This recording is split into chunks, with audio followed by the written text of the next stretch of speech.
Good evening and welcome to the Zoning Board of Appeals for the City of Greenfield, Massachusetts. Today is October 9th, 2025 at 6:30 PM and we're meeting in City Hall. Chair statement. This meeting is being recorded by the Zoning Board of Appeals. If any other persons present are doing the same, you must notify the chairperson at this time. Sir, you're not recording anything, right? In accordance with Mass General Laws, Chapter 30A, Section 20G, no person shall address a meeting of the public body without permission of the chair, and all persons shall, at the request of the chair, be silent. No person shall disrupt the proceedings of a meeting of a public body. If after clear warning from the chair, a person continues to disrupt the proceedings, the chair may order the person to withdraw from the meeting. If the person does not withdraw, the chair may authorize a constable or other officer to remove the person from the meeting. I guess if somebody were to be disruptive online, we would be able to mute them. Yes. Okay, roll call of members. So all the members, please roll call. Charles Roberts. Peter Wozniak. Jim Nguyen.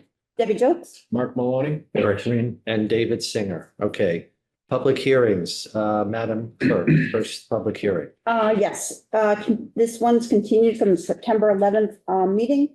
Application of Jada LaPointe for property located at 201 Hope Street, Assessors Map 18, Lot 24, which is located in the Urban Residential RA zoning district for special permit pursuant to sections 200-4.4 C1 and 200-8.3 of the zoning ordinance in order to allow the keeping of 12 hens and 1 rooster at this location.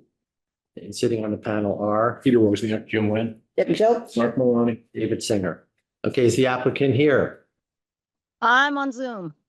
And who are you, please? Jada LaPointe. Nice to meet you. What's, Yeah. please explain to us what's going on, what this application is about. What the application is about is I have 12 hens and 1 rooster. I've had them for about 8 years. I've never had a complaint from a neighbor. And of course, now he's going to start talking. 'Tis that time of night.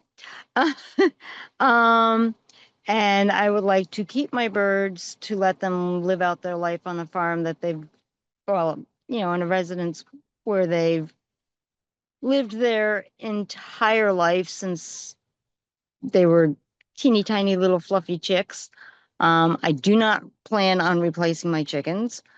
My rooster, I know Greenfield doesn't necessarily like roosters and frowns upon them. However, my rooster is my husband's emotional support animal. He's gotten him through 7 years of cancer.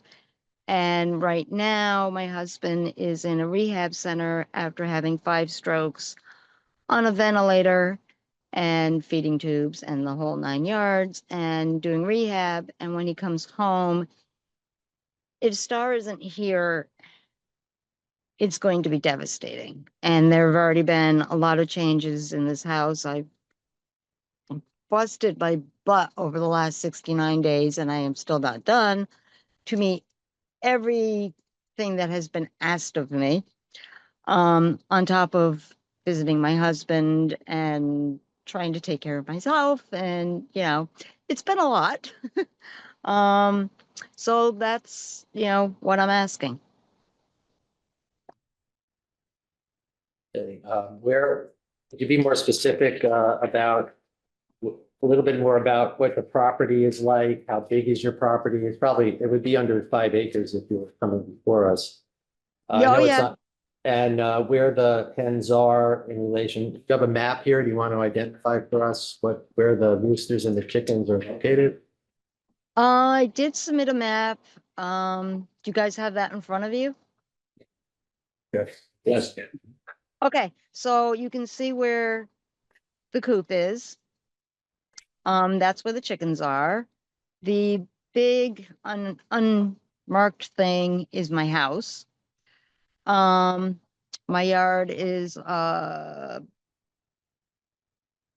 50 feet across, and it's a quarter of an acre, and I think it's 150 feet back. The coop is is about, well, let's see, my fence line, because I have a fence, which is part of my chicken run. And the other, on the other side of my chicken run is my house. So my fence is 5 feet off the property line, and then the chicken coop is another 3 feet off of that. So the coop is 10 feet off the property line. Does that answer your question? Answers my question, yes. Are there Okay. any other questions from board members? Yeah, what do you do with all the chicken droppings and cleanliness around the coop in the yard? I have a compost pile that I have ginormous pots that I put the chips and all that stuff into, and I compost it and I use it to grow my vegetables. And I have friends who also will come over and take it and use it in their gardens. It's great compost. Is it, how do you deal with, I'm familiar with chicken droppings. Is it, Okay. what do you do with the smell when you're starting to There move that compost around? There isn't any. I've never in 7 years had a complaint from any neighbor. In fact, I had neighbors who had got the notice from you guys, they actually came over, knocked on my door and said, "You have chickens?" Because they didn't even know I had chickens, and I've had them for almost 8 years. They had no clue. They're very quiet. There's no smell. There is an excessive amount of flies. I mean, I take really good care of my chickens. What brought you here to the ZBA? What brought me here is Star. Star is my husband's rooster. And I really hope you understand that this is an emotional support rooster. He's very attached to my husband. My husband is very attached to him. And like I said, he was going through chemotherapy, and that rooster got him through 7 years of cancer, and he had a 4% chance of survival. And with what he's going through now, this is public, so I really don't want to get into too much detail, but I will get into some of it. He's had 5 strokes. He's on a ventilator and a feeding tube in a rehab facility. We're in the process of getting him off the vent. Once he is off the vent, he's coming home, which will hopefully be soon because it has been the longest 69 days ever. I totally miss my husband, trying really hard to keep it together here. And Star is his best friend. Most people have emotional support dogs or emotional support cats. And we did not intend on having a rooster, but he was a Tractor Supply surprise. And he took to my husband. I don't understand it, but he did. He is this tiny little half-pound, the tiniest little rooster you've ever seen. And he loves my husband, and my husband loves him. And not having him here would be absolutely devastating to my husband's recovery. That's what brings me to you. It's my love for my husband and my love for my animals. Like I said, I don't plan on replacing my chickens. I want them to be able to live out their life. They're old. I mean, 7, 8 years old for a chicken. It's old. Thank you. And, Jada, yes. I think as a follow-up to Peter's question, I think the question is if you've had this rooster for 8 years, which Yes. means that technically you have needed to come before us for 8 years. I didn't know that. No, I understand, but what happened in your life or in what incident created a change so that you understood that you had to come before the zoning board? What happened? My husband had a stroke and EMS showed up. And I had to restrain my rooster as they were trying to work on him. Because my rooster is very protective of my husband and tried to attack a fireman, which I feel really bad about, but he's very protective of my husband and I had to restrain him, and they said, yeah, you can't have him. And they called you guys and here I am. Thank you. I mean, You're thank you for the story. I'm sorry for what happened, but thank you for the story. Yes, Deb. Yeah. Where, where are where are the hens and the rooster homed? It The- shows that there's a coop here, but I have a letter, yeah, from, the indoor chickens are no more. They have gone to a sanctuary. so all the animals, so the 10 hens and the one Yeah. rooster all reside in the yard. Yes, I'm trying desperately to get Star to acclimate to being an outdoor chicken. To but he's struggling, but we're working on it. So, but previous to the visit from the EMS, they were inside? Um, yes, they were, but they are now all out in the yard with the exception of Star, who I am trying desperately to acclimate. And I'm really struggling, but I will get it done. One way or another, he will figure it out, but he's so little and my hands are so big, they're just it's taking time, but I do have a cage for him that I'm gonna put him out there where they can't eat him, which would be nice because that would be bad. Um, and let him acclimate that way. Okay, thank you. That's all the questions I had. Anybody else? Mark, did you have, Eric? Have there been any complaints or concerns raised by neighbors? No, The all my rooster crowing? no, they didn't even know he existed. Does the rooster in fact crow? Yes, he does.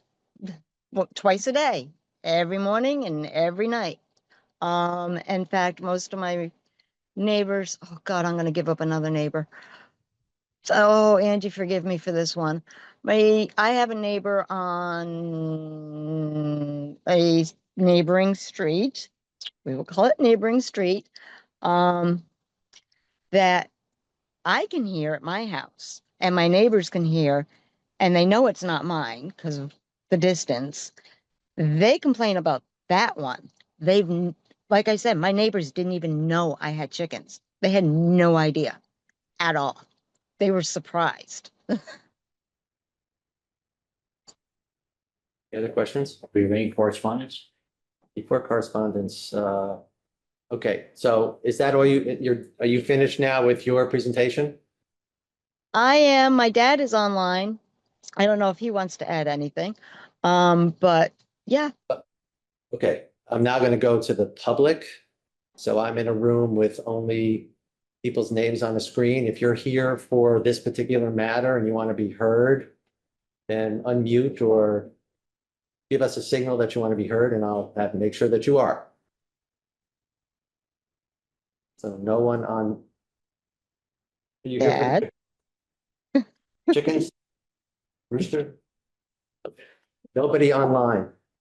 Okay, there were people here last meeting.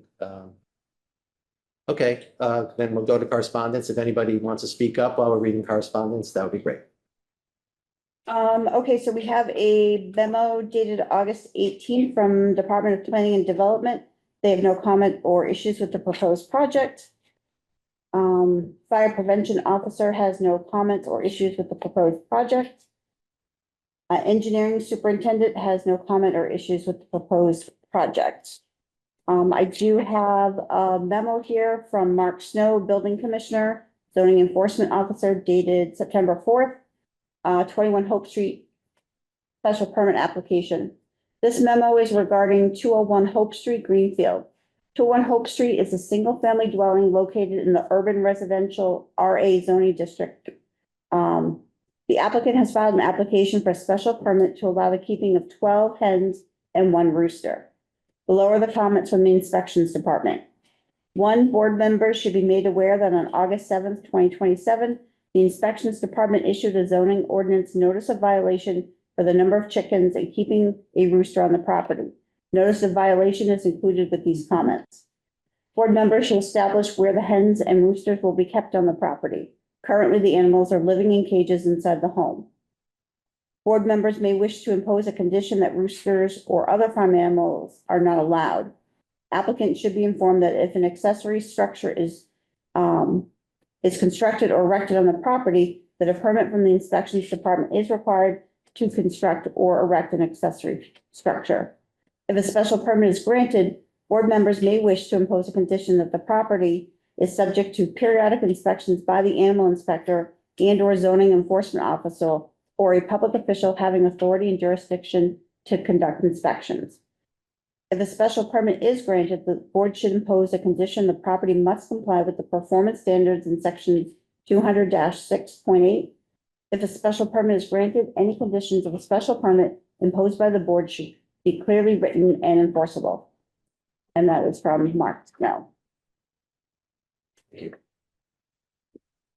Jada, I have one more question. I guess I want to understand this. Your application is for 12 chickens and a rooster, but you said something about some animals leaving the property. Is it still for 12 chickens and a rooster?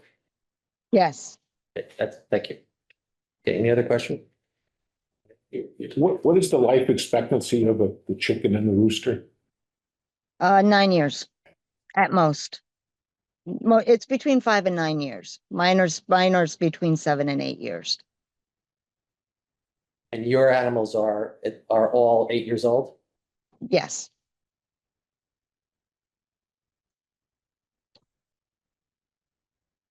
I could do the math. I don't know. You don't need a calculator. No, you don't need a calculator for that one. It's going to be a sad, sad day on the farm.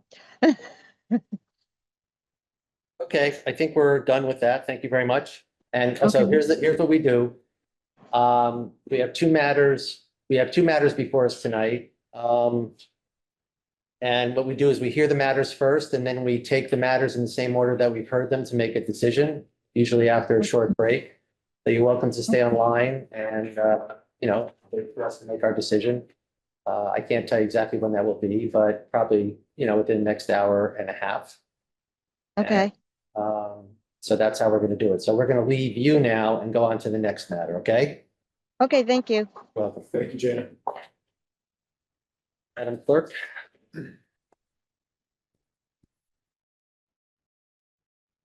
Okay, application of New Life LLC for property located at 28 High Street, Assessors Map 56, Lot 52, which is located in the semi-residential SR zoning district for special permit pursuant to sections 200-4.5, C14, 200-7.6, and 200-8.3 of the zoning ordinance in order to allow congregate housing for the handicapped at this location.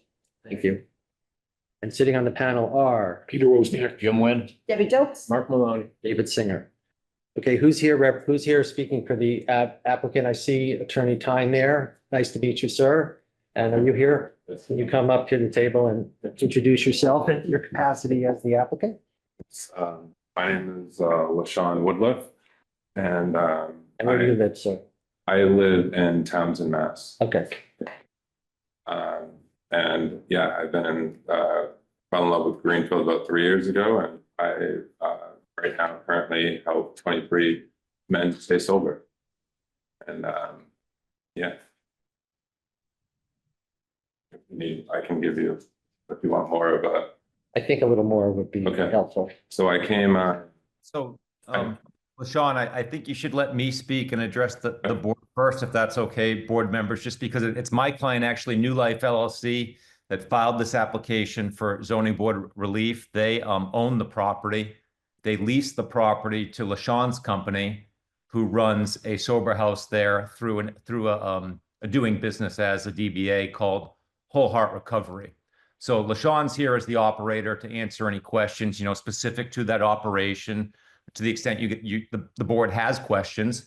But with respect to, the application itself, it's obviously for the benefit of the owner of the property, and also they're doing it for the ultimate benefit of the operator. But so I'd like to at least make the initial presentation, which will be more global. It won't be as specific as the information that LaShawn can provide to you. So my client purchased this property, I believe, in November of 2023. I don't know if the board is familiar with the property. I've seen the assessor's card and pictures of it in Google Maps. It's a looks like a giant house. It's over 6,000 square feet gross area and at least 4,000 square feet of living area. It looks Victorian style to me. At some point in time, I think the house, which is clearly built as a dwelling, parts of it were used for I think for home offices. It kind of looks like to me. My client purchased it as a a giant single family residence to use it for that purpose, for a single family occupancy. My client purchased it, leased it to Whole Heart Recovery to run this sober house. When they started this operation and took this occupancy, when Whole Heart Recovery took this occupancy, the law was actually a little bit different. The law has changed since this sober house went into operation. There's a case that came down from the Supreme Court earlier this year, which I think has kind of changed the process for sober houses operating in cities and towns. There's obviously, cases are obviously subject to interpretation, but my interpretation of what the Supreme Court did is it said that that cities and towns can dictate what a family looks like under their definitions, their local zoning. So a city and town could have a definition within their zoning for a family that says like, oh, people need to be related to be considered a family. Whereas the law previously was interpreted by the appeals court in Massachusetts, which said that cities and towns can't dictate what a family looks like. So if unrelated disabled people want to live like a family, i.e. e.g. a sober home, if they want to live in a sober home environment, a city or town can't say they're not a family. So in 2003, 2004, even early 2005, the law, as I interpreted it per the appeals court of Massachusetts, was that unrelated disabled people could move into any single family house and live, and they were to be considered a family. And then in the spring of 2005, I think that somewhat changed. And there's an argument to be made that a city and town now has the ability to dictate what a family looks like. So therefore, sober housing may need to get permission from a city or town. And I believe the building commissioner in this instance issued a violation and determined that this looked more like a rooming house or some other operation.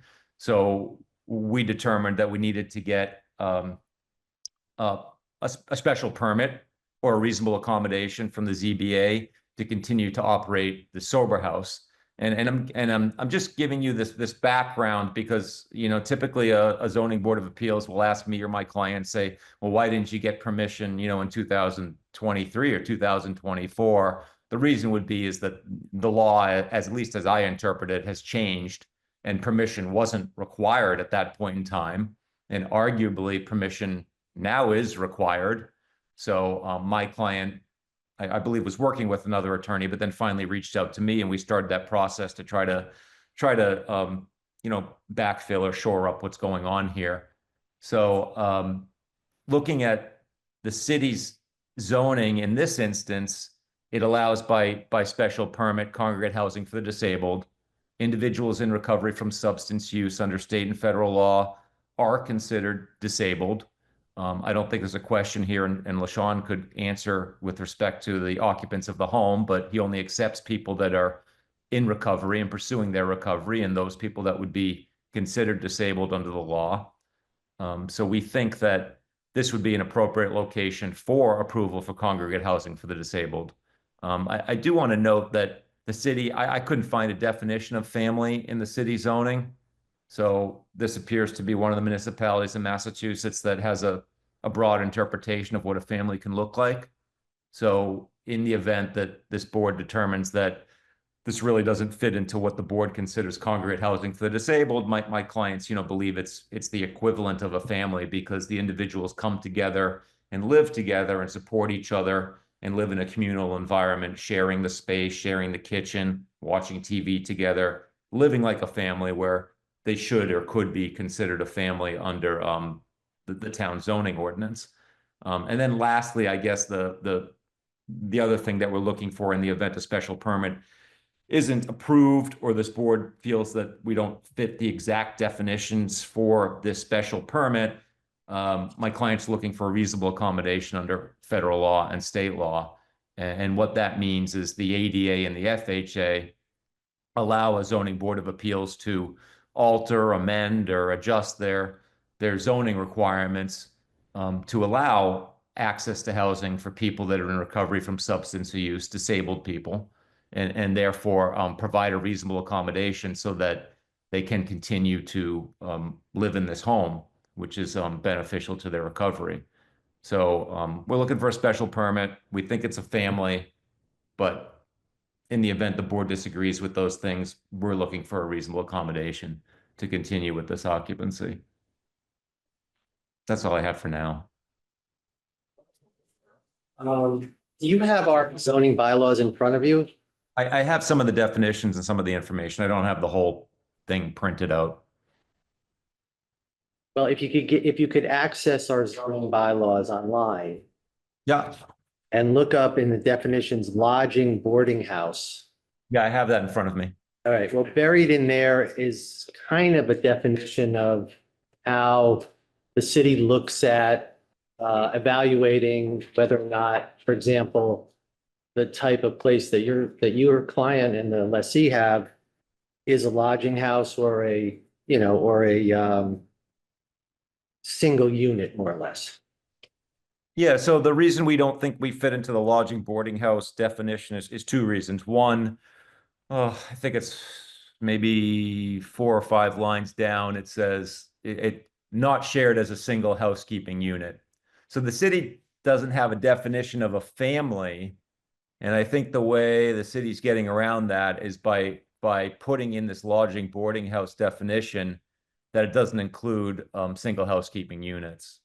So our argument is this is a single housekeeping unit. These are people that live together, support each other, live like a family.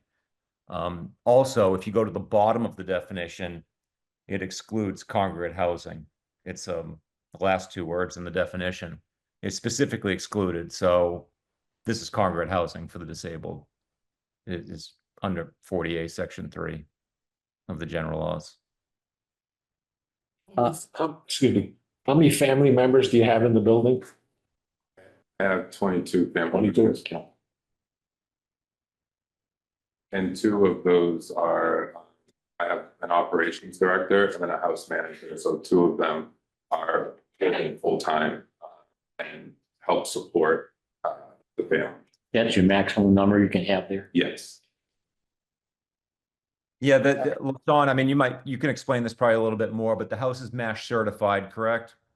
It is MASH certified, correct? Yeah, I don't know if the board's familiar with that, but MASH, is an organization. It's a voluntary certification program that's funded mostly by the Department of Public Health.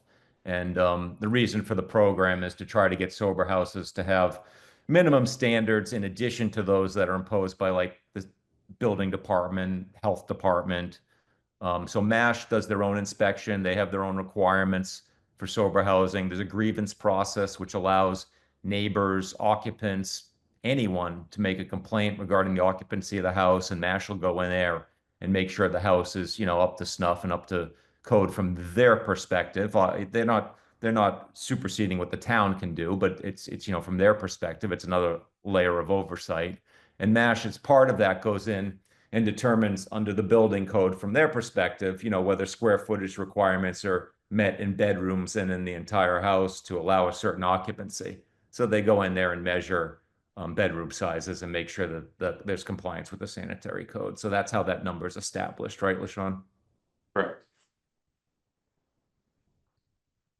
Anybody else? I have a question, but I'll let others go if they do. No? If this is a residence, is it code compliant as a residence? I mean, are all the receptacles properly installed according to electrical code? Are there smoke detectors in all the spaces? I mean, I think I saw a document from the building official that had a list of things that would need to be done if it were congregate housing, but some of those are also applicable to a residence. Well, I So think I'm sorry. I'm gonna tail on with Peter and ask the question, add on to his question. So there's different lanes that it seems like you can go to get what you want from this. it seems to me that the way this came before us is that you went in there, your client went in there in 23 and started this use without letting anybody know in a public manner, either the building inspector or the fire department, or even just wherever in City Hall, you tell people that you're making a change of use. So one of my questions, which I'll ask that separately, I want Peter's question to continue, is, and then the building inspector, we have a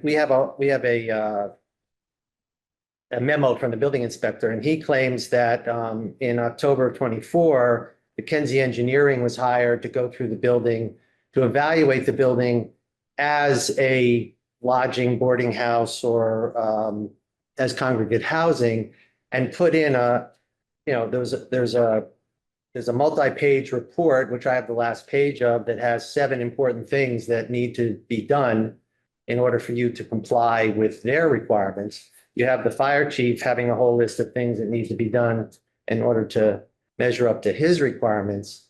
So how do you stand on this? Are you coming before us and asking us to say it's okay to be congregate housing? And if we do, does your client intend to follow that list of requirements from the building inspector and the fire chief? I think we need to know now if that's the path you're on in coming before us for a special permit.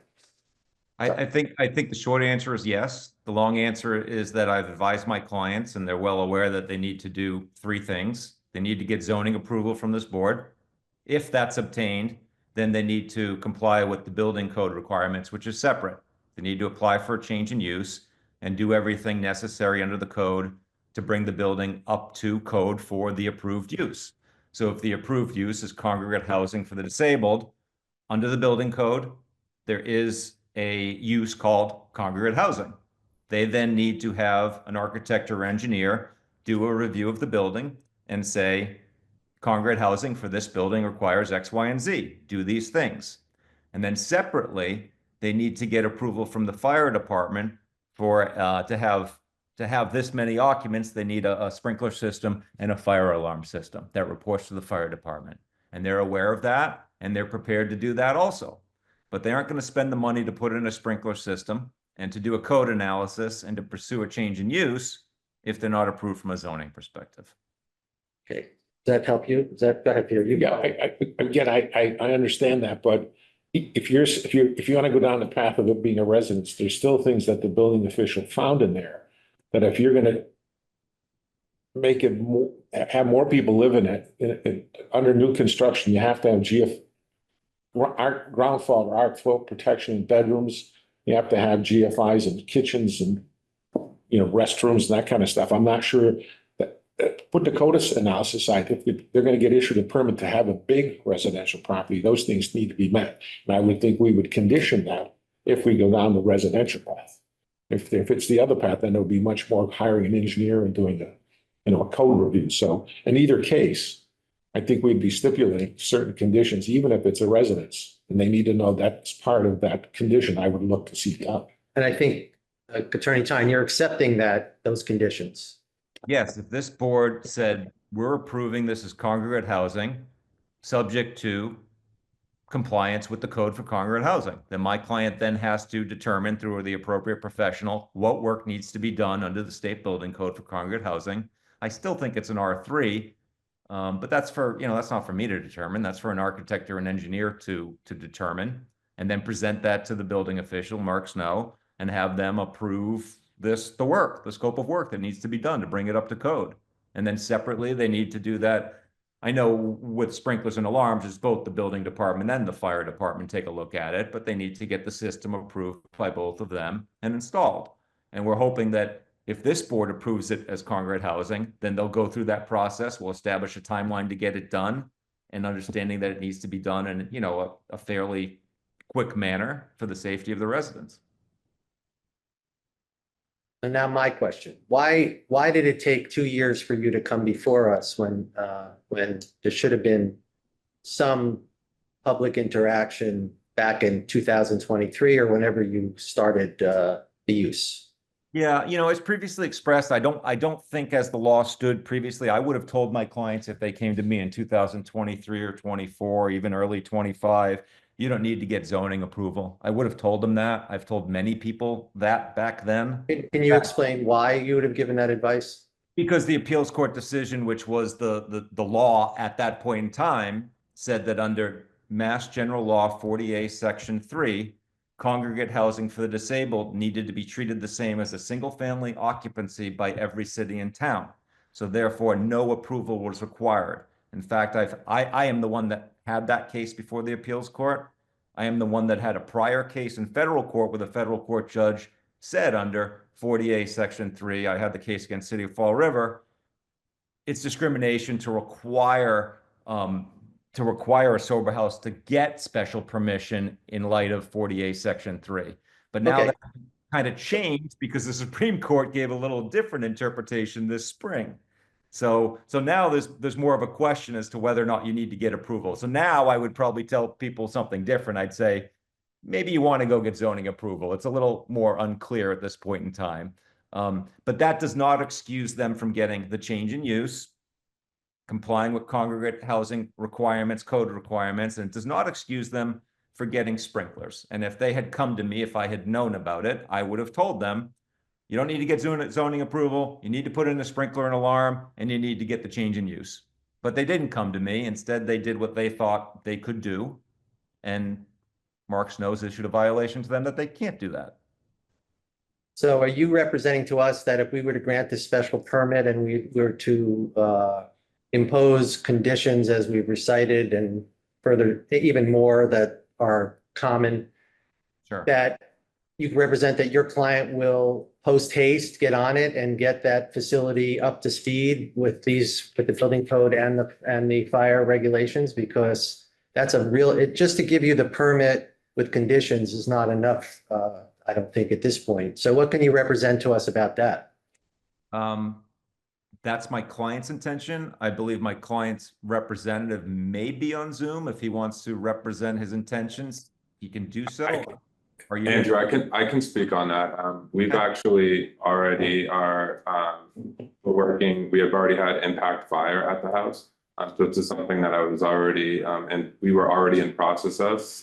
We should have a contract by the end of next week. And we've already had the engineers that drew out the plans, the electrical and the electrical company that would be putting in the full-fledged fire panel.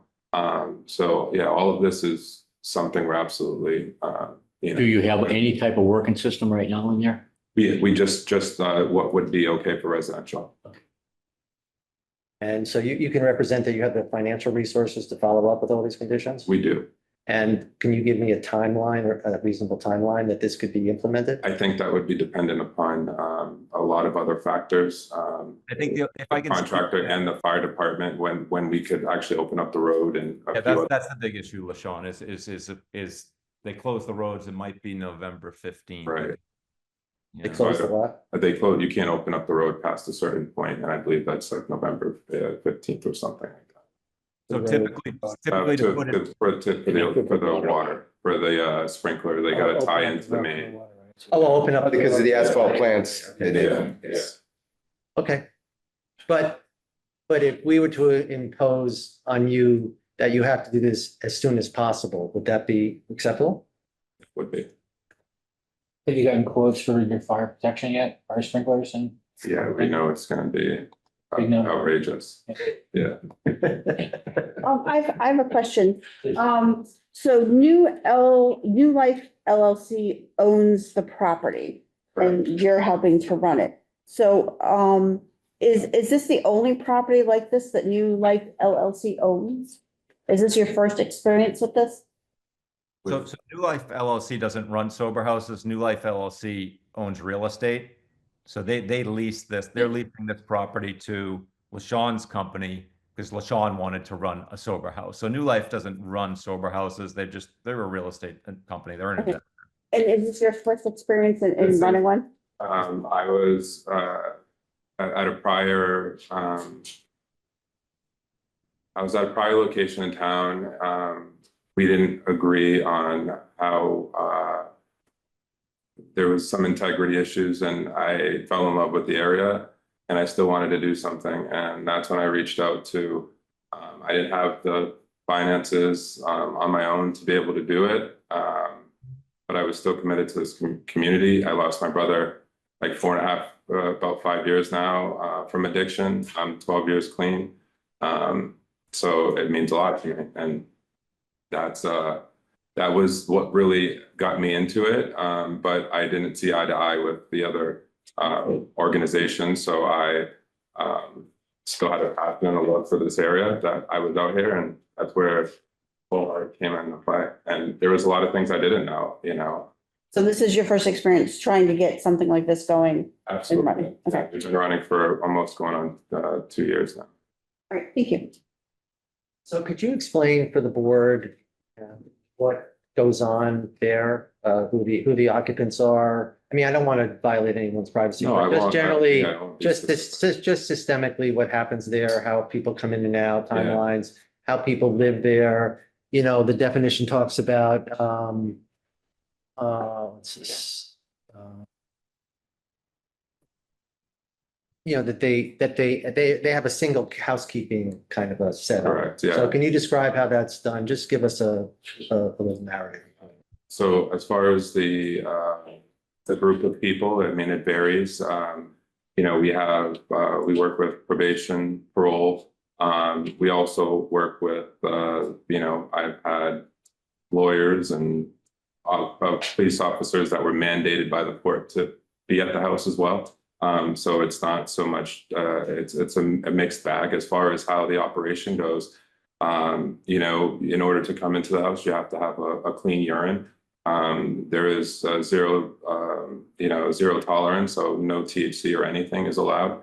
MATs is okay. You know, we do multiple screens a week. You know, as far as you know, we do multiple meetings a week. We come together, which I run. I'm out there multiple times a week, so I'm not just absent. I actually run the meetings. And, you know, we celebrate the wins, the losses, the whole nine. And, you know, we're just, you know, trying to, you know, bring about healing and you know, in these, you know, tough times that they're facing. As far as how the house runs, everyone has a chore. Everyone plays a part, you know. We have on Fridays where we have everyone chooses who's going to cook the meal, and we get together and,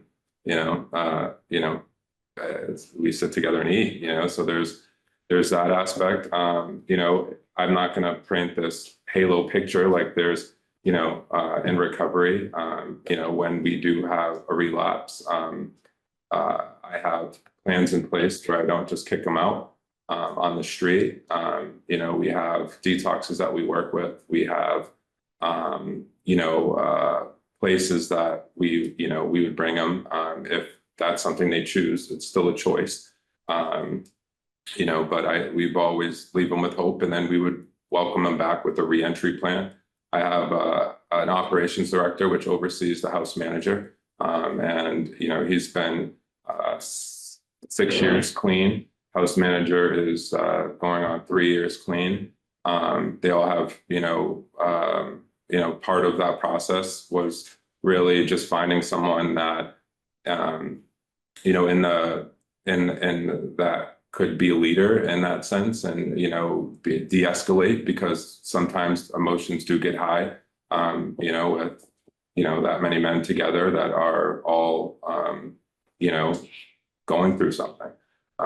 So, you know, but overall, as far as our neighbors, as far as the community, I mean, you know, I have Deb on here. I'm, you know, part of the, you know, I'm a member of the opioid task force of Franklin County. Like, I'm committed to this area. I'm really invested in recovery and doing it right. And yeah, that's whole part in Thank you you. know, in a scoop Is there someone on site all the time all the time. from you folks, right? There's somebody, an I have employee or an 2 agent of on-site yours? live-in managers, yeah. So one's the operations director, and I kind of did that because you know, kind of oversees the house manager, but it's just always better to have two people in that case. But that, yes. And their training is done back through MASH. Does MASH make Correct. sure that you have people of a certain quality? I don't mean. Correct. terms of No, their- absolutely. their- Narcan certified, experience de-escalation quality, certified. Yes, absolutely. Okay. Yes, Jim. What's the average stay for your clients? That's actually been, it's actually been a lot more than it ever has been. And I think it's due to the lack of housing in the area. I got guys that have been with me since we opened. Yeah, and they're staying clean, you know, and I don't want to put a time limit on someone's sobriety when they're doing so well. But I would probably say I got 10 people that's been with me since opening. Yeah. So even though it's supposed to be a 90-day sort of recycling of people, that's not the way. You would hope, I mean, that's the goal, to try to get someone stabilized and on their feet and ready to, you know, hit the ground running, but just not always the case. You know, I've also got guys that have been with me multiple times. Yeah, understood. Any other questions? Do you have yes, go ahead. I just want to state that even though I'm not sitting on the board right now, that I am a butter technically to the property, so I am recusing myself from this discussion. Okay, thank you, Art. Note that on the record. All right, so we have, I think I'm gonna go to the public first and then I'll go to the respondents. Okay, did anybody, Mark, you have anything? I can't see. No, I'm good. Thank you, Dan. Okay, is there anybody here that wants to speak? Okay, let's start with you. Can you stand up? Sure. So my name is Sheila McNabb Miller, and I live at 25 High Street. Yeah. I live directly across the street. And I know Derek, I'm not sure, Yes. Derek is, he's the operations. the operations, Yeah. he's wonderful. Anytime I've had a question, he's always, you know, come right up, and he's been very forthcoming, and his dog Yeah. wants to eat me, but it's okay. He's a little weird around strangers. Yeah. No, we've had no problems at all. You're directly across the street, right? Across the street in the Brown House, 25 High Street. So you're We've had- supporting the application? I am supporting the application, and I've also had people in recovery, and I've had people in there that have died from overdose, so I understand your mission. But again, I really want to reiterate that Derek has always, you know, any questions I've had, any concerns, which haven't been many, maybe one, somebody was out Derek's the front. manager? Richard, I already know, I'm yeah. like, Derek, that's not gonna fly, and took care of Yeah. it. So that was once in 2 years. I do the support, and I've had no problems. Thank you. Thank you. Thank you. Welcome. Okay, we're gonna go to this big screen. I don't see any hands up. Oh, I see Deborah McLaughlin. Hi, Deborah. Hey there, Chairman Singer, how are you? Fine. How are And you? everyone on the board, thank you so much for holding this hearing. My name is Deborah McLaughlin. I'm the coordinator of the opioid task force for Franklin County and the North Quabbin region. And I just wanted to comment that LaShawn has been a member of the opioid task force for actually for 2 years now, plus or minus a few months or weeks. And he's been a very active member of our evidence-based work, particularly our Housing and Workforce Development Committee that convenes on a regular basis, where we kind of share information, resources, and other practices to support efforts like LaShawn's and others across our 30 communities that we serve. And clearly the important work that you all do to make sure that everyone is safe, we fully support. And also support LaShawn's and other efforts to really create community for people who are in various stages of recovery, you know, as they work to put their lives, you know, back together. So I just wanted to show my support for the important work that LaShawn and his team are doing to really support those who've been impacted by addiction in our community. Thank you for the opportunity to comment. Thanks. Thank you. Anybody else online that would like to speak? Okay, thank you.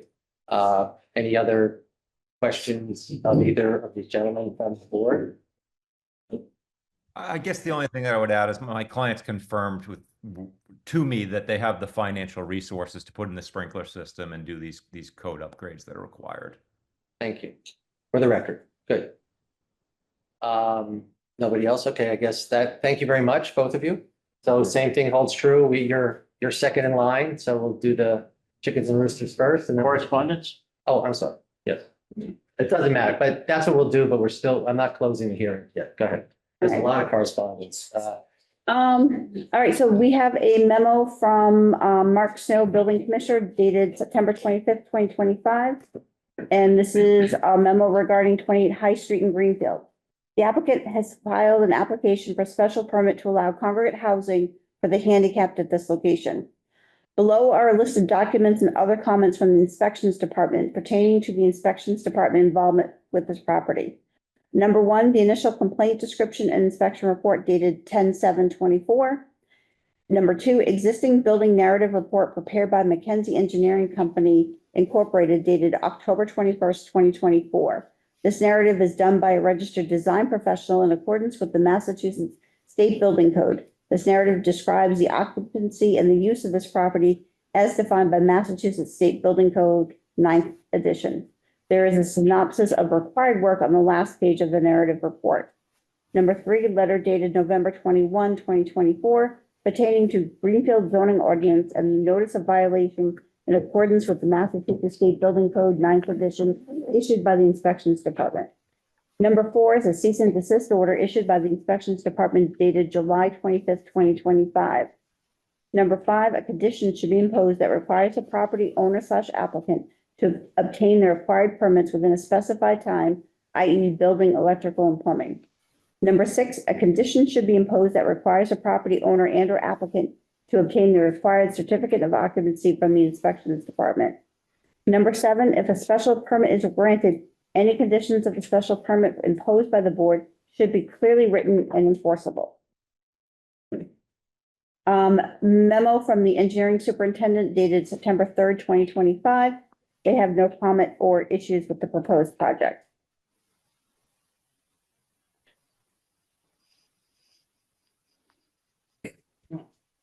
This is a long one. We have an email here from Alex Cooley dated September 26, 2025. And let's see if it's on. Alex is the captain / EMT of the fire department for the city of Greenfield. Fire prevention officer. Fire prevention officer. Fire department. Okay, thank you. The fire department has reviewed the site plan for 28 High Street and provides the following comments regarding potentially applicable requirements under MGL 148 and 527 CMR 1.00. MGL Chapter 148, Fire Prevention. Sections 26B, Automatic Fire Warning and Smoke Detection Systems in certain buildings, enforcement and appeals. This section requires approved automatic fire warning systems in residential buildings or structures not exceeding 70 feet in height that are erected or substantially altered. Such systems must include automatic smoke detection. Must include automatic smoke detection. The head of the fire department enforces these provisions. Aggrieved parties may appeal interpretations, orders, or failures to act within 45 days of the Board of Appeals as provided in the State Building Code and Section 23 of Chapter 23B. Sections 26C, certain public accommodations, automatic smoke or heat detectors. Apartment houses with 6 or more dwelling units, hotels, boarding or lodging houses, or family hotels not regulated by Section 26A or 26B must be equipped with automatic smoke or heat detectors according to the rules and regulations of the Board of Fire Prevention Regulations. The head of the fire department enforces these provisions. Section 26B, definitions applicable to sections 26D to 26F. Approved monitored battery power smoke detector. A battery activated smoke detector with a monitored battery that provides a distinctive audible trouble signal for at least 1 minute for 7 consecutive days before the battery fails. The unit must also produce an alarm signal for at least 4 continuous minutes at the battery voltage where a trouble signal is normally obtained, followed by 7 days of trouble signal operation. Monitored batteries meeting these specifications must be clearly identified on the unit near the battery compartment. Approved primary power smoke detector. A smoke detector permanently wired to an alternating current electrical power source or connected via an underwriter's laboratory approved cord with a strain relief and plug retainer. Power supplies must operate the alarm signal for at least 4 continuous minutes, and all such detector systems must comply with the Massachusetts Electrical Code. Common hallway. A separately enclosed common corridor or space providing access to required exit ways in a residential building or structure. Separate sleeping area. The areas of a dwelling unit containing bedrooms or sleeping rooms. Bedrooms or sleeping rooms separated by other use areas, i.e. kitchens, living rooms, but not bathrooms, are considered separate sleeping areas. Section 26H, lodging or boarding houses, automatic sprinkler systems. In cities or towns accepting this section, every lodging or boarding house must be protected throughout with an adequate system of automatic sprinklers in accordance with the state building code, provided sufficient water and pressure exists. If a water discharge poses a danger, the head of the fire department may permit other prescribed fire suppressant systems. The head of the fire department enforces these provisions. Lodging house or boarding house means a house where lodgings are let to 6 or more unrelated persons, excluding fraternity houses, dormitories, rest homes, or group residences licensed or regulated by the Commonwealth. Lodging or boarding houses subject to this section must be equipped with automatic sprinklers within 5 years of the city's or town's acceptance of this act. Aggrieved parties may appeal interpretations, orders, or requirements within 45 days to the Board of Appeals of the Fire Safety Commission as provided in section 201 of chapter 6. 527 CMR 1.00 Massachusetts Comprehensive Fire Safety Code. 10.3.4 Change of use or occupancy classification. 10.3.4.1 Amendment. Any change from one use or occupancy classification to another, whether or not physical alteration is needed, must comply with the building code. Additionally, any features of fire protection systems, and means of egress required by the fire or building code must comply with Chapter 12 features of fire protection. Almost.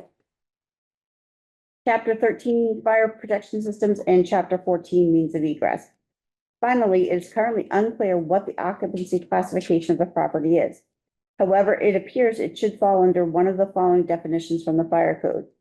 3.3.199.9 dormitory, a building or space providing group sleeping accommodations of more than 16 non-family members in one room or a series of closely associated rooms under joint occupancy and single management with or without meals, but without individual cooking facilities.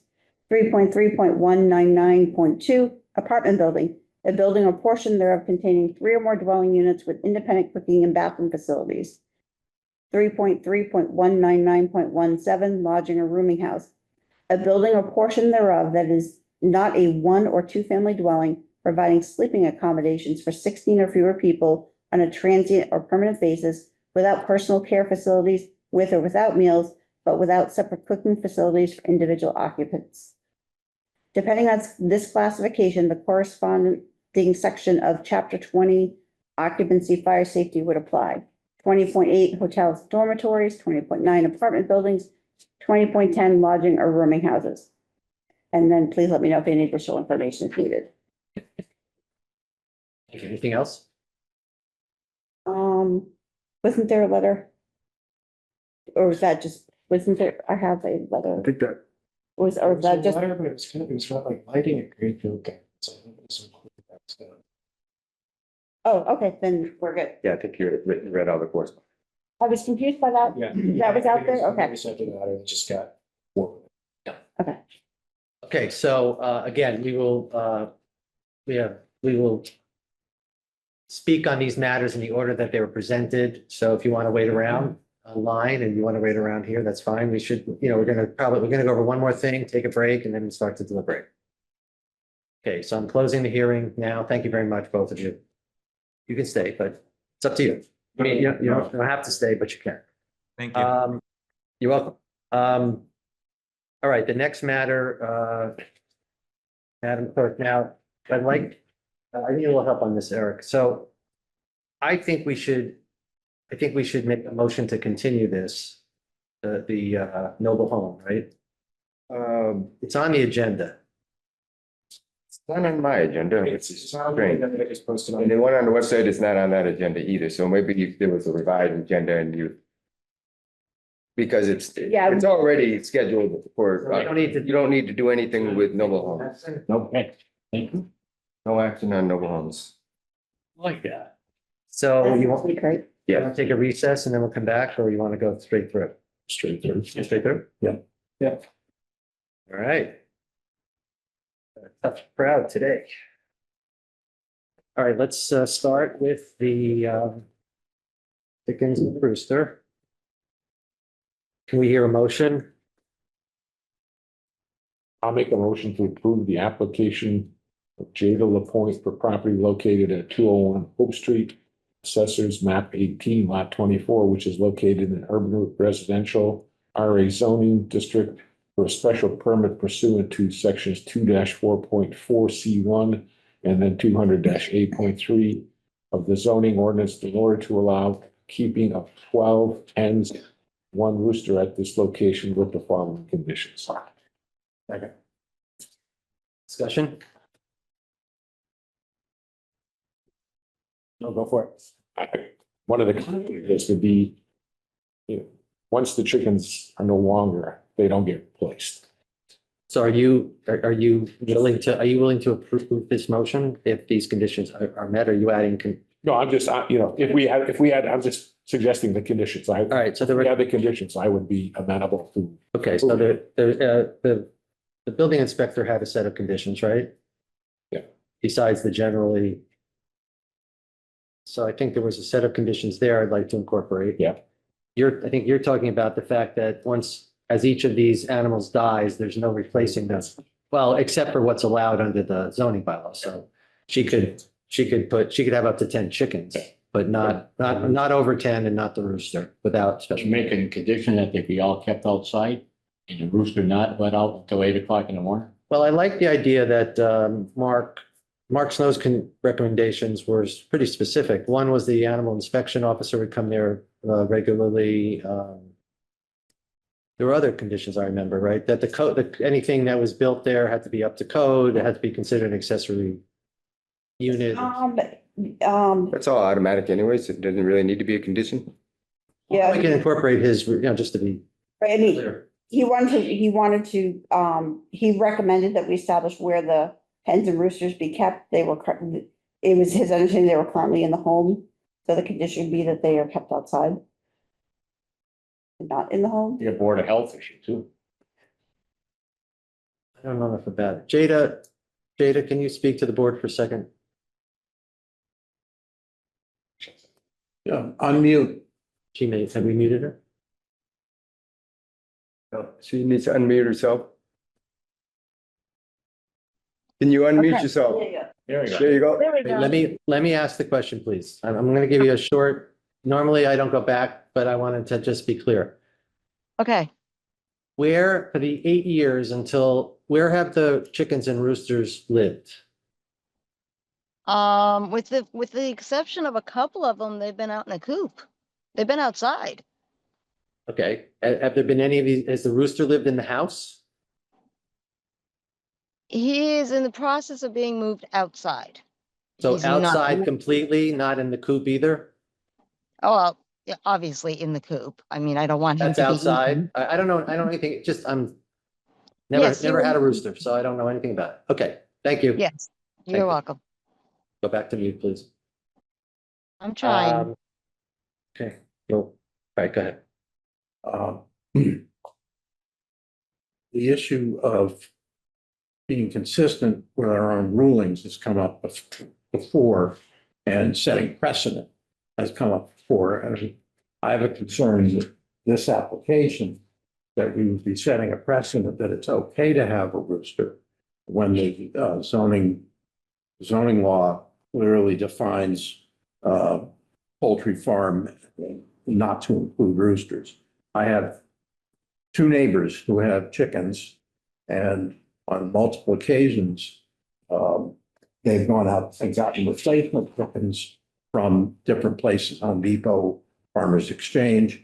And what inevitably happens is they're supposed to get all chicks, but they get one or more roosters on one occasion. It's 8 roosters. And they were nice enough to get rid of them promptly when we raised a complaint.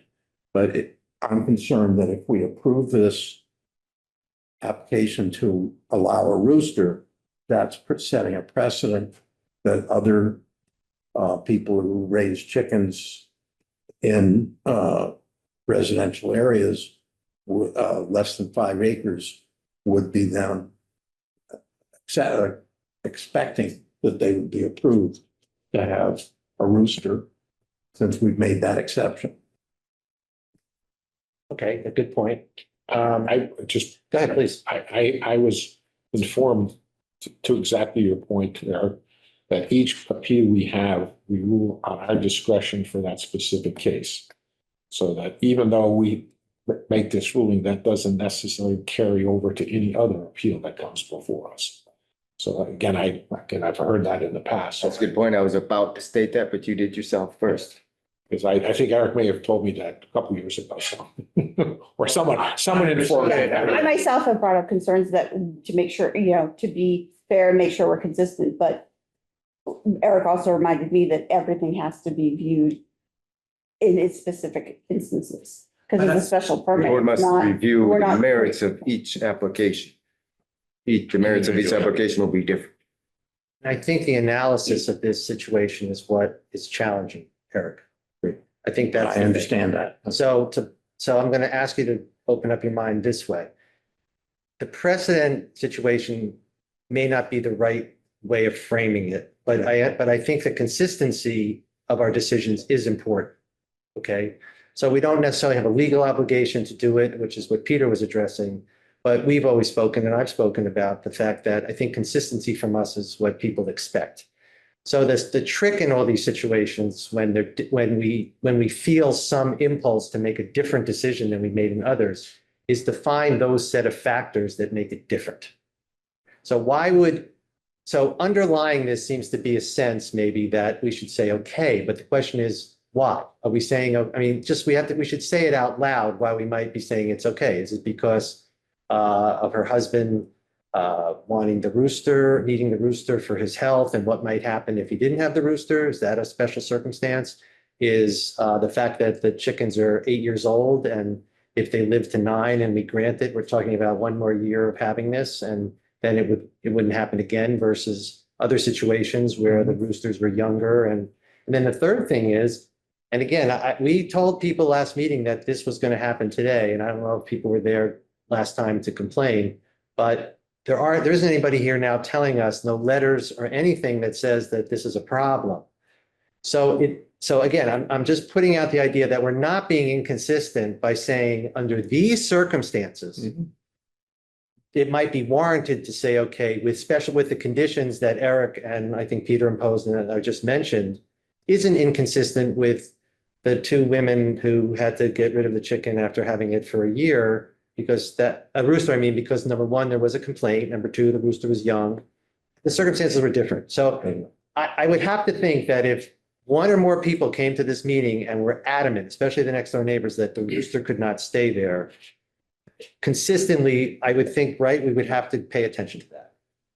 But because that hasn't happened, let's just say for purposes of the discussion that that's different, as is the age of the chickens is different. So the question is, do this, and the fact that her husband, whose name escapes me. I think his name is Eric. Another Eric. That Eric, again, we're not putting people on the stand. They're not under oath. They're not signing affidavits. I mean, we're taking people at their word, but this is a different circumstance. It's a special circumstance. So are those factors that I'm putting them out just to start a conversation, are those things? So continue with the conversation. That's kind of the beginning of where I'm thinking. Yes, Mark. I'm in full agreement with what you just said, and I'm inclined to support the application with these conditions. But there's just this little thing in the back of my head that also has a sense of, well, perhaps the lack of complaints over the years is about the fact that the rooster's been inside. And what happens over the course of the next year when the rooster transitions to full-time outdoor living? And might there actually start to be complaints in 90 days when that bad boy is outside morning and evening? And I don't recall Greenfield really having the strongest noise ordinances to fall back on. So it creates a question for me, and it's not necessarily a deal breaker, but there is a piece of me that just kind of wonders, well, is the lack of knowledge? Oh, I didn't even know that you had chickens because the rooster had been primarily housed indoors. And so we could be granting a special permit, you know, based on kind of a different situation than what's been happening retroactively, and the lack of resident feedback might look really different once the roosters are full time. I listened to two rooster complaints, and I have a house across the street that has roosters. And they I have one too. alert me in the morning and alert me at night. Yeah. So I've sat here trying to distance myself from that, making rulings on this. So just from a consistency point of view, it's kind of hard ever not to take that into consideration when I'm making a decision. I heard what David said, and I agree that there are special circumstances here that warrant an exception. Do we have any kind of leeway or ability to do anything about what I was just mentioning of it's possible that there could start to be a series of complaints over the next 60 to 120 days? Like, is there anything that we can do in terms of a condition to mitigate that, or if that, then this? Or is it just, we've just granted the permit and now that bad boy can crow day and night and that's just what it is? Who do the complaints get filed to? If there is a complaint, is it Mark? or- Building inspector. Yeah, the building inspector would receive the complaint, but my question is there a reason why the rooster has to be outside? It's a small little thing, people have pets, all kinds of pets in their houses. What's the reason the rooster has to be outside? I assumed that was like Greenfield Health Code.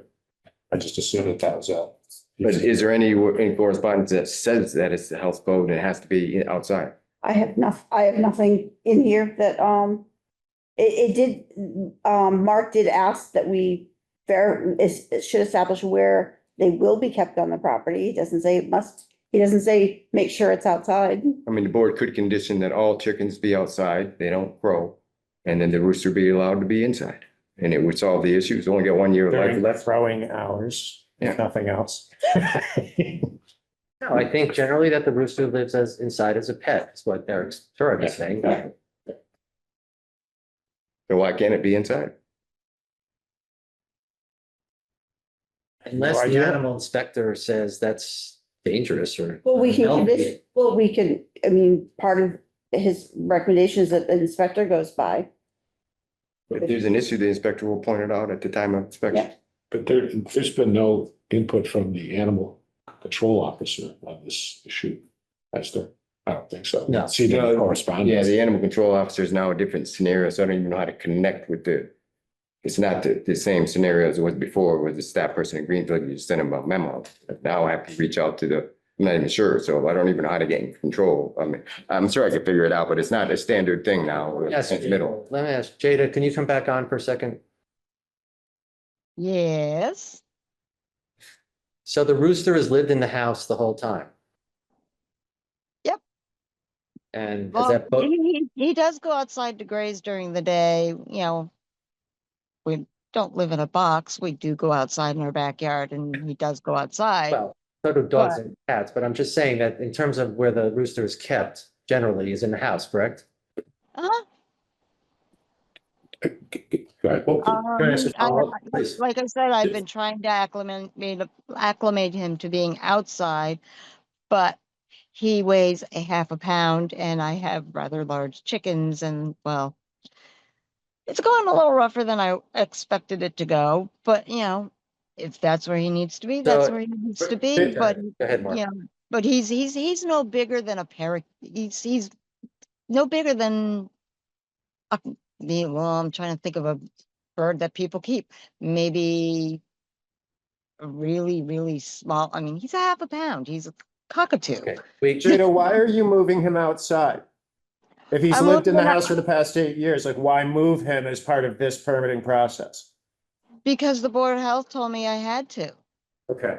And it's, They you didn't go. tell me why. Yeah, They just yeah. said I had to. And I looked Sure. and I don't see any law that says I mean, people have birds in their house. People have gigantic parrots in their house that make a lot more noise than he does. And say a lot more foul Yeah. things than he does. You know, Jada, was that directive oral or was it in writing from the Board of Health? Did they just make a statement or did they we actually just made issue? it was not a very good first meeting. I was my hackles were up. My husband was just, had multiple strokes and he showed up and it was not a very good first impression. It was horrible. And, I did have more than one Tractor Supply surprise, which I have sent to a sanctuary and said, and asked him if I could keep just Star because Star is my husband's emotional support animal. Jada, sorry to interrupt. What Peter's asking is, were you given a letter that said that you couldn't have it, or somebody just told you verbally that the rooster couldn't stay there? He said the rooster couldn't stay here unless I applied for a special permit, hence me being in front of you. He did not you have say the authority to do outside. that. He Okay, did not say perfect. inside. Thank you. All right, thank you. Good. I've got everything. on. Okay. But I like the idea of solving Eric's problem by what Eric was suggesting is to allow the bird. The rooster to stay. Less than a year, let's keep it inside. The Yeah, rooster has a far more nasty bird than that rooster. And it's not a rooster, right? It's not a rooster. The permit is to have the rooster on the given the property. size of the animal, it's, Little tiny thing. Okay, so let's bring it in. So what are the conditions? If we approve it, what are the conditions? The conditions are the suggestions of the memo from Mark Stowe dated what? September 4th, 2025. Okay, so it's subject to those conditions. The conditions that he imposed, he suggested if we were to grant the special permit. Right? There's somewhere he says, if you are to grant the special permit, do this, this, and this. And then the specificity that he's looking for is the idea that the rooster will live in the house. In the home, right? That's a specific condition that he didn't recommend, that we're gonna recommend. Correct. So is that all we want to say, is the rooster will live in the home? Anything, any other words? Is that, Can I, but why do we need to specify that? Like, if it's an option for Jada to bring the rooster inside, why are we then gonna be like, the rooster can't be outside? I mean, No, like, if it becomes a problem, then bring it in, but why create the condition if there's the flexibility to manage the problem as it presents or doesn't? Well, I'm not saying the rooster can't go outside, but if the rooster were to live outside in the coop, then wouldn't it just automatically cock-a-doodle-doo twice a day outside? Whereas this way, if the rooster's living inside, it means that the rooster can go outside, but during those 2 times when it wants to do those things, it's in the house, which is why nobody cared in the first place. That's what we were saying, is we think that nobody cared because the rooster's not motivated, or if it does, it's nobody hears it. So, all right. Debbie, would that be in conflict with Mark Stowe's? Well, what Mark said was, I mean, everything on here is a recommendation, it's not a condition. So he didn't say this has to happen. He just gave us information, which is, or suggestions of the discussion points.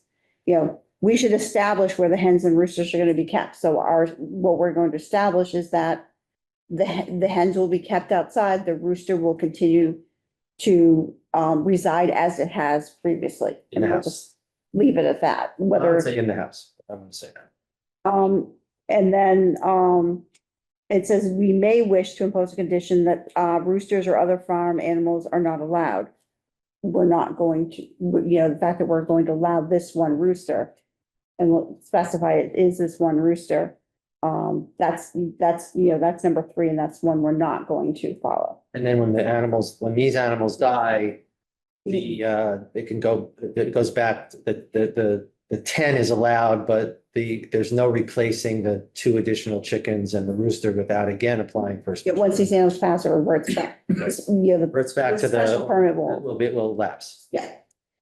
And it says the applicant should be informed that if an accessory structure is constructed or erected, that a permit from the inspections department is required. So we'll leave that one in. It's automatic required. Yep. I think if we say if it's at home, then the Board of Health and the other inspectors, it's in our order that it has to be in the house. I like the fact that we're ordering it in the house. And then it just says, if we wish to impose a condition that it's subject to periodic inspections. That's a good thing. So do we want to do periodic inspections and to, at what time? Frank, twice a year? I don't want to place an overburden on Once a year. Once a year's fine. annually. So Mark, you okay? Yeah, I mean, I think, I don't have the town health code in front of me, and I appreciate that there's just some oral observance that this shouldn't be happening, and then there was, you need a special permit. Now we're gonna do this. My concern is that what we're saying, if we're saying the thing lives inside, is that we are actually violating a health code that's gonna keep this issue alive. And if we just keep our mouths shut and grant a special permit and bring the bird in or out as needed, this whole thing could be managed within a year. So I'm a little concerned that we're setting ourselves up for a ZBA order that's in direct contradiction to a Board of Health standard or regulation. And then that's gonna be a problem. And if we just shut up about it, it could not be a problem. All right, great. So so I appreciate what Mark's saying, I'm like, we could just also not specify where they live. They're already building a coop. That's a health department issue. okay, I see what you're saying. I don't, either way. I have a different view of it, but your view is fine, so. it's This fine. is just my opinion. No, it's fine. For me in the It's least. fine, it makes sense, it's good. Okay, so again, the conditions are, Conditions are, If you want, I can read it. yeah, why don't you, thank you, Eric. The I was applicant, not good with, that's my notes. the applicant shall meet all requirements from the memo from Mark Snow dated September 4th, 2025.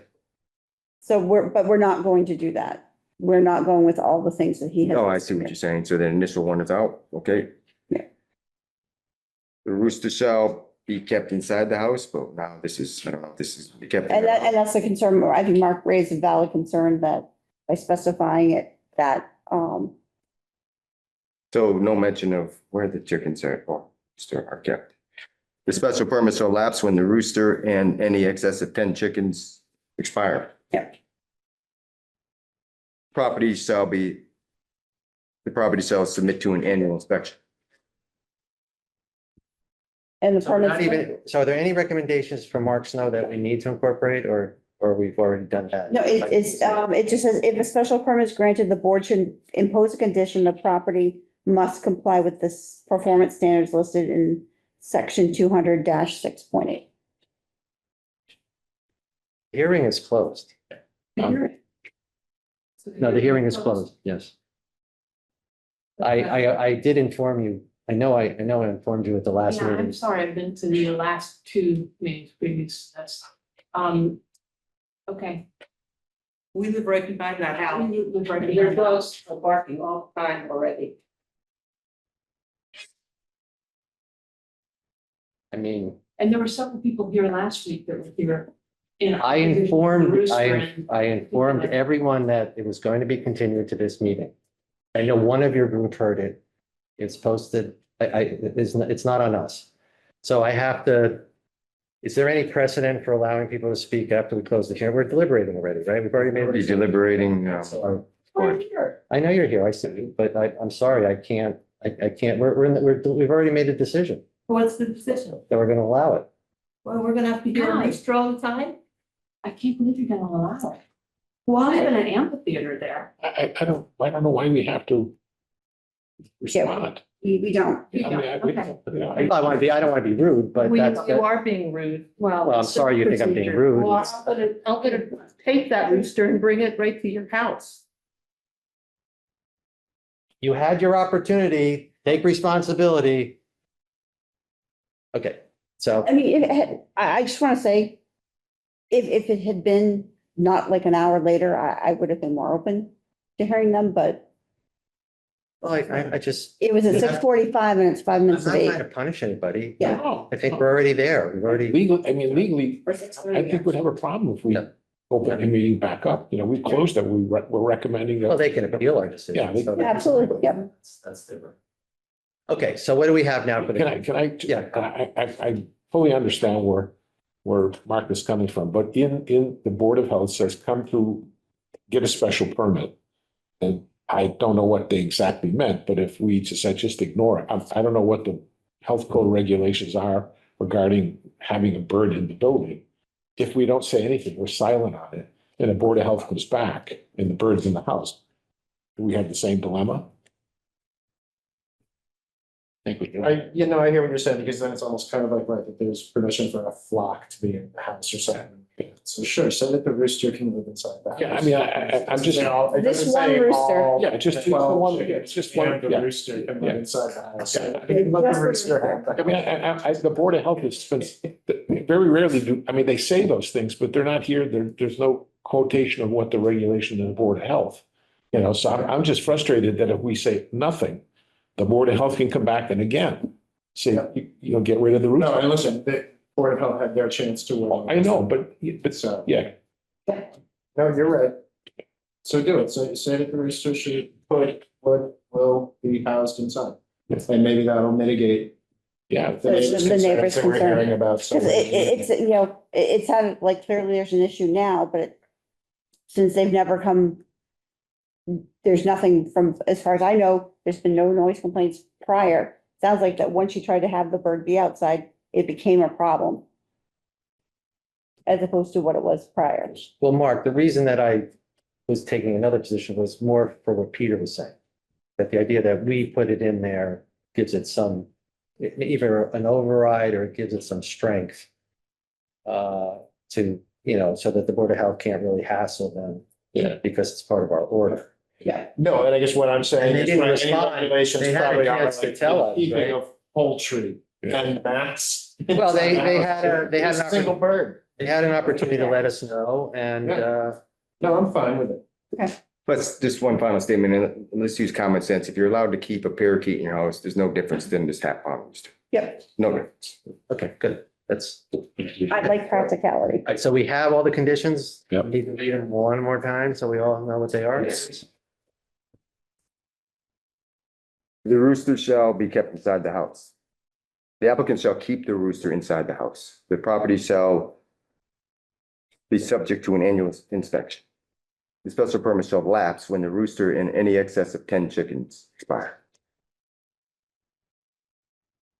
So keep in the house, or is that, keep in the house is okay? Okay. All right. Okay, any more discussion? So hearing none, all in favor, say aye. Aye. Any opposed? Okay, let the record show that the vote was 4-1. Jim Nguyen voted no. I feel like we're always unanimous. This is kind of different. I raised chickens all my life. My son has chickens. We had 20 chickens, 20 capons, rabbits, 4-H for 20 years. So never had them in the house. Okay, Because let's, they're not being in there. can somebody make a motion for the New Life LLC?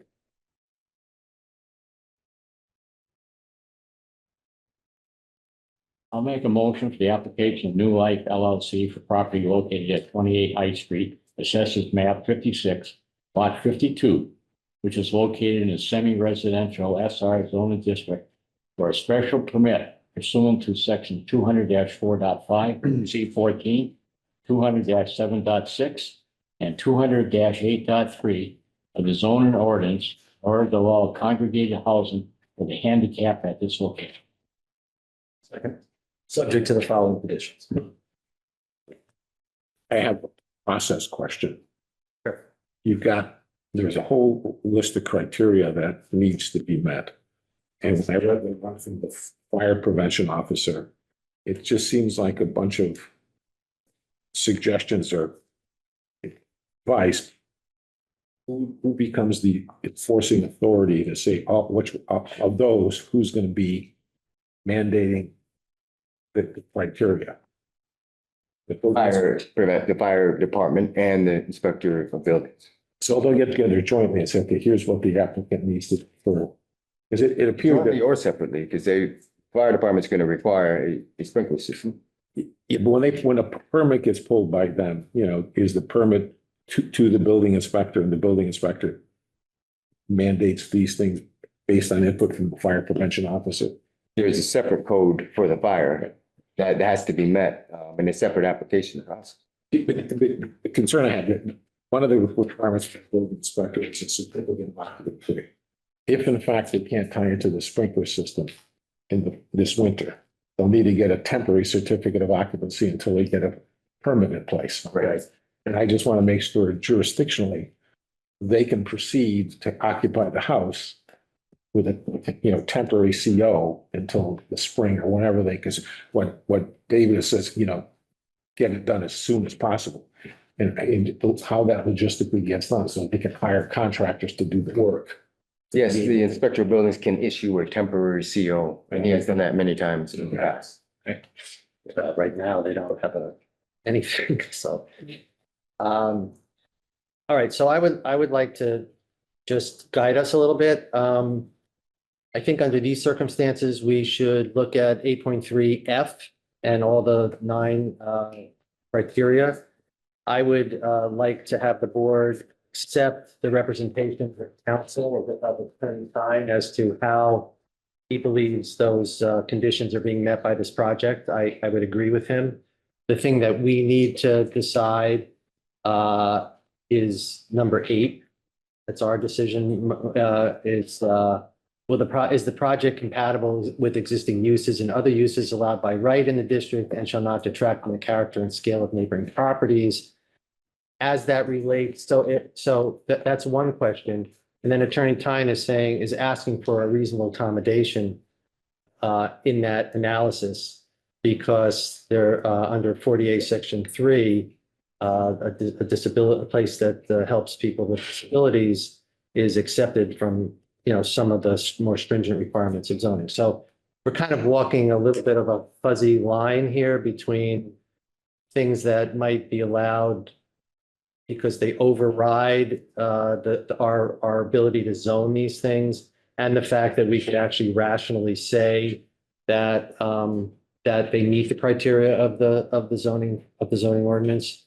So there's nothing in this use that makes me think it's inconsistent with any of the other uses that are allowed by right. So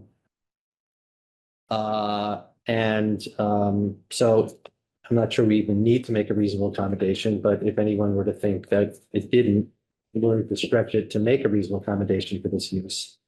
So I want to put that in the record that we did go through that. And then to begin to incorporate I would like to incorporate the building inspector's memo to us of September 25th, 2025, that what's happening here is that the applicant has accepted that the building inspector is stating that this is a congregate housing use, and that whatever code that is in both the building code and the fire code, that's what the special permit is for, that use. It's not for any softer use or any other use. It's for the use that's been presented by the applicant as congregate housing and has been reflected in the memo by the building inspector as to how he's going to treat the building code and the fire department has given us. So those two things have to be incorporated by reference into this permission. Anything else? I fully support what they're doing here. It's definitely something that's needed in the community. And I think the fact that they've been here, been doing this for 2 years, the only person who sent us anything about or corresponded with us anyway is somebody who took the time to show up here today to say they were in support, living right across the street. I think that speaks very well of everything. My only concern is that, going through the documentation, it sounds like these concerns and issues were brought up a year ago. And, we are, well, I guess technically 11 months later, just now talking about this. So, one of the things I would like to do is make sure we're very clear about the timeline in the approval and permit process. It shouldn't be another year before all of these items are As soon as possible. Well, I think we need to be more clear than as soon as possible, because as soon as possible could be another year. Well, I couldn't get a contract. I couldn't, all of these things, I think we need to set some, So what do you suggest? my suggestion would be is that, like there be like a checklist and there, we need to somehow come up with a way to discuss that they're showing progress, that they have a contract, that, and I don't mean that's some, or we put a time limit on it, saying, in X number of months is we need to show progress or something. I don't know what we can legally say, but I don't want to, it shouldn't be an 18-month, 12 to 18-month process in addition to the year that they've already had to get these issues resolved. And I don't know how, I honestly, I don't know how best to do that within what we can do. I just don't want it to keep going, 6 months, 12 months, 18 months. And I know there's some limitations in regards to like when they can even get into opening up the ground to tie into the sprinkler system. I know that time frame, they're probably not gonna be able to do that now. Well, I mean, we could say it has, for example, unless there's a protest, we could say it has to be done within 6 months unless the building inspector extends that period of time. That would work. Yeah, I think that's a reasonable, I was gonna suggest 6 months, but that extra language is perfect. yeah, I think that's good because we can trust Mark to, The conversation was between the applicant and Mark, Right. not us. no, I said, but I'm saying, we can trust Mark, we'll make sure Oh, yeah, that things are of course. progressing Right. to his satisfaction, and Most I would be certainly. comfortable with that.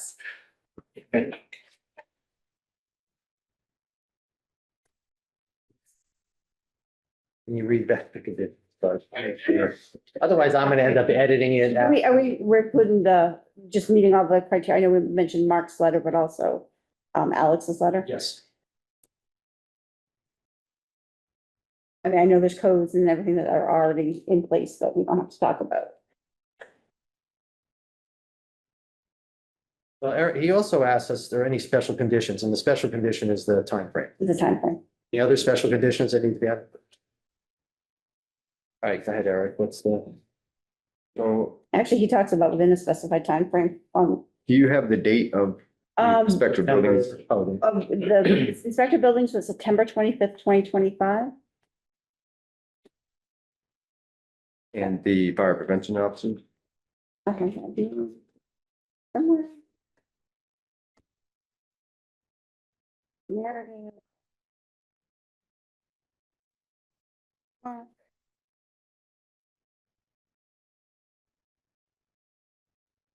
Just getting that out. Yeah, so the condition would be that the applicant shall follow all requirements from the inspector of buildings memo dated September 25th, 2025. This shall be completed within 6 months of approval, unless granted an extension by the inspector of buildings. And And identically, same thing, but for the fire prevention officer dated September 26th, 2025. September 26th, 2025.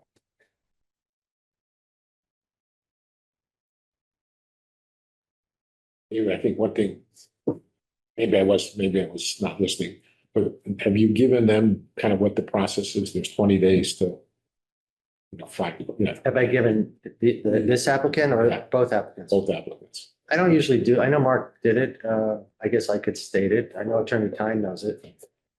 Well, I mean, especially Jada should probably be made aware of the Greenfield process. Happy to do it. Yeah. All right, but let's vote. Let's vote first. Yeah, let's and I'll- wrap up this. So Jada, don't leave until I explain to you what happens next, okay? So that we read the conditions, everybody's agreed on them. All in favor, say aye. Aye. Any opposed? Let the record show it was unanimous. Congratulations. Good luck. Attorney Tyne, thank you very much. Your work. Deborah, thank you very much. Yes. Appreciate it. So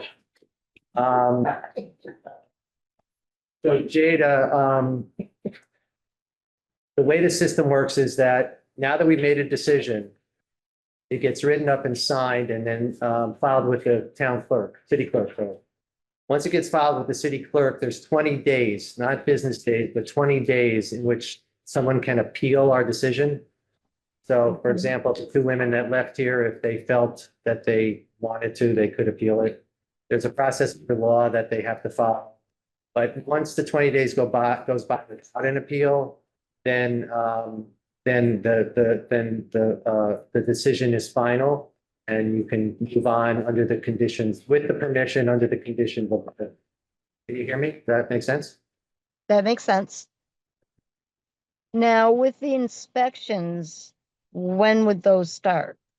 That's between you and the animal inspector. Okay, Hate to so pass he would be, that- hate to pass so the buck, but that's, he'll be contacting me with what he wants, right? they'll find out about the permit and they'll decide what they want to do. Yes. Okay, that's fair. Thank you guys so much. You have no idea what this means. You have a good night. Thank you, Jada. Take care. Thank you. Have a good night. All right, approval. Now, I didn't get, were there minutes for the 8th that were distributed? Yes. Yeah. Not read them, so if somebody wants to make a, let's do the motion for the 11th. Those are read. So can I hear a motion to approve the minutes of the 11th? Make a motion to approve the minutes of the September 11th meeting. Second. Any discussion? All in favor, say aye.